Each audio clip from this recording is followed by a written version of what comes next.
องประชุมสัมมนาไฟป่าของประเทศลุ่มแม่น้ำคองครั้งที่3ในตอนสอบวันที่25เดือนพฤศจิกายนปี2025กรมป่าไม้ร่วมกับองค์การละเมือป่าไม้อาซีซอเกาหลีได้จัดการประชุมสัมมนาไฟป่าของประเทศลุ่มแม่น้ำคองครั้งที่3ขึ้นที่แขวงจำปาสักภายใต้หัวข้อ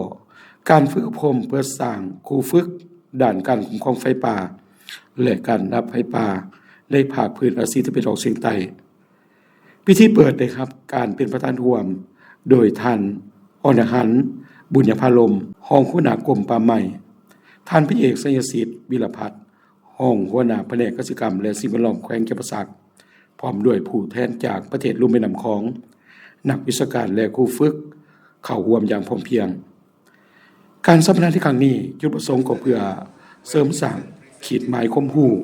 ทักษะให้แก่พนักงานในการรับมือกับไฟป่า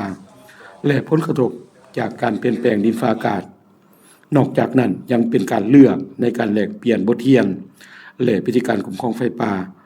ของประเทศลุ่มแม่น้ำคองเพื่อเสริมสร้างความทนทานในภาคพื้นดังกล่าวในโอกาสเดียวกันผู้ที่เข้าร่วมยังได้ลงพื้นที่สาธิตการดับไฟป่าโดยนำสายพาหนะและอุปกรณ์ตัวจริง